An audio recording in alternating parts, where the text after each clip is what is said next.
Um, so I've just done some exercise, so that's why I'm sounding a little bit breathy. And it would seem that my channel's turning into a little bit of a blog at the moment, or a vlog or whatever,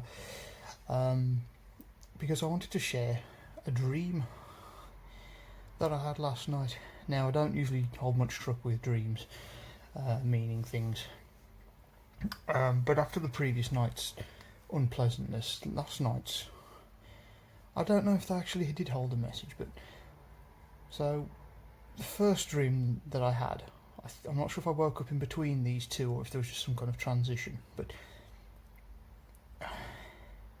a lot of it wasn't relevant, but the part that I found was relevant, or the three parts. First one was I was in a massive warehouse filled with toys, and I remember that I was looking on the shelves and everything, and I was looking for Transformers, and I couldn't find any proper Transformers. They were like knockoffs, or they looked like Transformers but they weren't the real thing. And that just made me wonder, is like, you know, the hobby that I've got at the moment, you know, with my Transformers collecting, is, am I getting what I really want out of it? Did it mean that it's kind of an empty hobby and that I'll always be searching, but it will never, I'll never be satisfied with what I've got, and I'll always would be collecting more? Now, I am a collector, so, you know, the hobby doesn't really have an end point, but just the dissatisfaction I felt from that bit of that dream, searching and not finding anything, was really, really poignant. So that was one thing. It's like, you know, it's a change needed there. I do remember at one point walking and having a conversation with a girl I had a crush on at secondary school, who I haven't spoken to since secondary school. She's not on social media or anything like that, and I do often wonder what happened to her. And you could, I mean, I haven't seen her, but it was clearly her, but older. What my brain had obviously imagined what she looked like, and I wondered what the relevance for that was. And it was a nice conversation. We got on and we gelled. So that was really strange as well.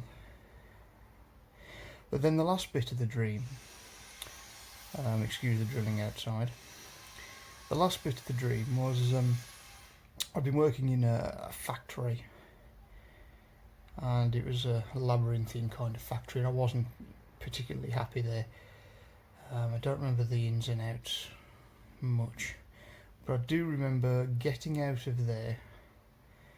I remember crossing a train track at one point in across a field which was pretty much overgrown, and this train track looked like it had been there for a while. There was no safety or anything around it.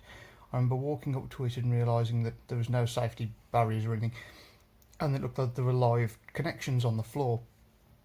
So I started to pick my way around them, and then all of a sudden a train started to come, so I had to back out, and I was like, okay. So I tried to find a way around this train track. Managed to find like a side gully kind of thing, which went, because the track was it seemed like it passed over a bridge or something. So I went around and under, and it was all overgrown with plants and everything. And then I was crawling up through mud, up a hill, and crawling up this hill, and it's all still grassy and very green, through the mud.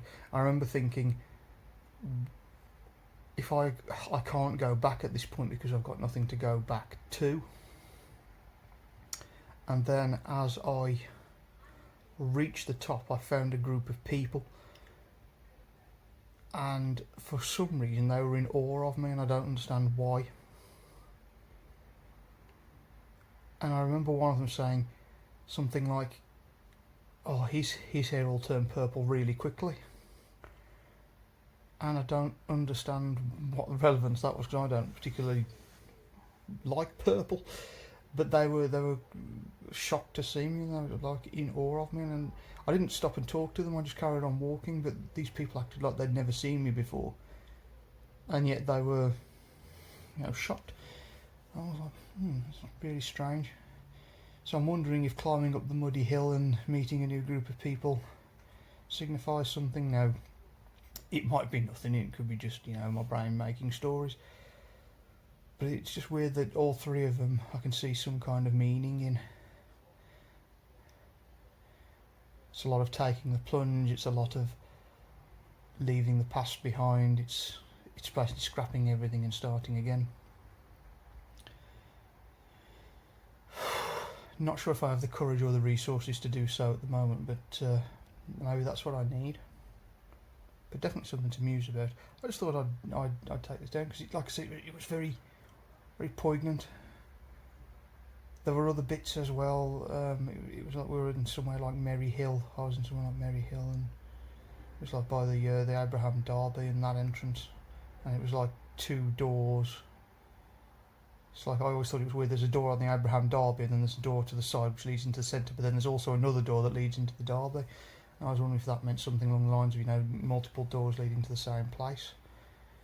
In my head, but I don't know. I'm no dream analyst. But I just wanted to share that, and if anyone can make any sense of it, then by all means tell me, because I'm just as confused as everyone else is. But yeah, thanks for listening to my waffling, and I'm sorry I looked like such a state, but yeah. If I come to any sense about that, I'll let you know in next week's video. Catch you later.